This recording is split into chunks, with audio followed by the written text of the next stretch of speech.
قال اللہ تبارک و تعالی اعوذ باللہ من الشیطان الرجیم بسم اللہ الرحمن الرحیم الہکم الہ واحد لا الہ الا هو الرحمن الرحیم وصلی اللہ علی خیر خلق محمدی آلہ اصحاب اجمعین۔ جناب صدر وقار، مہمانان اعظام، علماء کرام، پردہ میں رہنے والی باوقار میری ماں اور بہنوں، السلام علیکم ورحمۃ اللہ وبرکاتہ۔ ابھی میں طفل مکتب ہوں، نوائز ہوں نہ فرزانہ، صدائے دل میں گنجی ہے سنا دو حق کا پروانہ۔ میرے محترم بزرگوں، ہر دل عزیز ساتھیوں، میں کوئی مقرر یا عالمہ نہیں جو آپ حضرات کو کچھ بہتر سنا سکوں، بلکہ میں تو آپ کے محبوب مکتب فاطمہ الزہرا کا ایک ادنیٰ درجہ حفظ کا طالبہ ہوں۔ دعا کرے اللہ تعالی ہم سبھی بچوں کو علم دین حاصل کرنے کی توفیق عطا فرمائے، آمین ثم آمین۔ میں نے آپ کے سامنے قرآن شریف کی ایک آیت تلاوت کی ہے۔ میں چاہتی ہوں کہ اسی آیت کو موضوع بنا کر کچھ دین کی باتیں کروں۔ آیت کریمہ کا ترجمہ یہ ہے، اور تمہارا معبود ایک ہے، اس کے سوا کوئی عبادت کے لائق نہیں، وہ بہت بڑا مہربان اور نہایت رحم کرنے والا ہے۔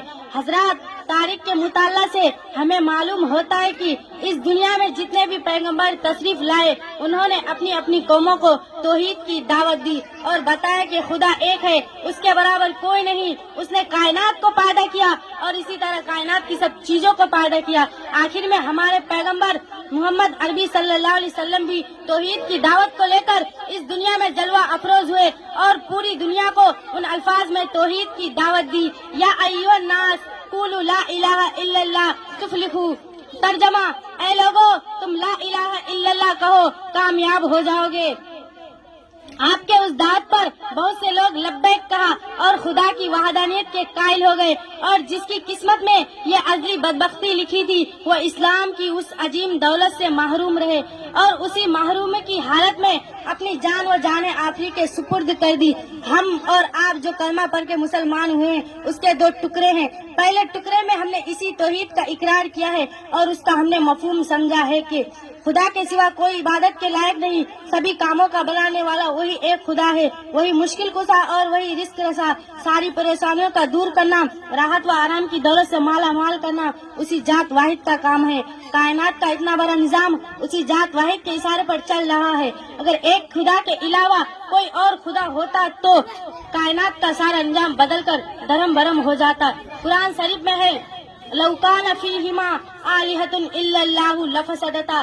ترجمہ، اگر آسمان و زمین میں ایک خدا کے سوا کوئی اور خدا ہوتا تو کائنات کا سارا انجام بدل کر دھرم برم ہو جاتا۔ یقیناً کائنات یعنی دنیا ٹوٹ پھوٹ کر فنا ہو جاتی۔ مثال کے طور پر ایک خدا چاہتا ہے کہ پانی برسائے اور دوسرا خدا چاہتا ہے کہ ہوا چلائے، اور ایک خدا چاہتا ہے کہ دھوپ نکالے اور دوسرا خدا چاہتا ہے کہ پتھر برسائے۔ غرض کسی نہ کسی دن ان دونوں میں ضرور کسی نہ کسی مسئلے سے اختلاف پیدا ہو جاتا اور نزاع کی دیواریں حائل ہو جاتی، جس کے نتیجے میں کائنات کا سارا انجام بگڑ جاتا۔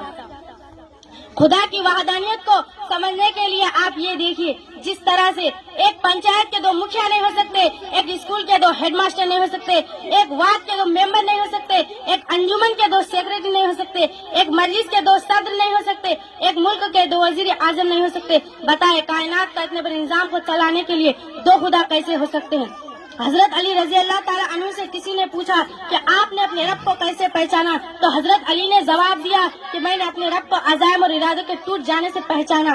غرض کائنات کی ساری چیزوں پر انسان غور کرے تو اس کو اسی وحدانیت کے بہت سے دلائل شائع نظر آئیں گے۔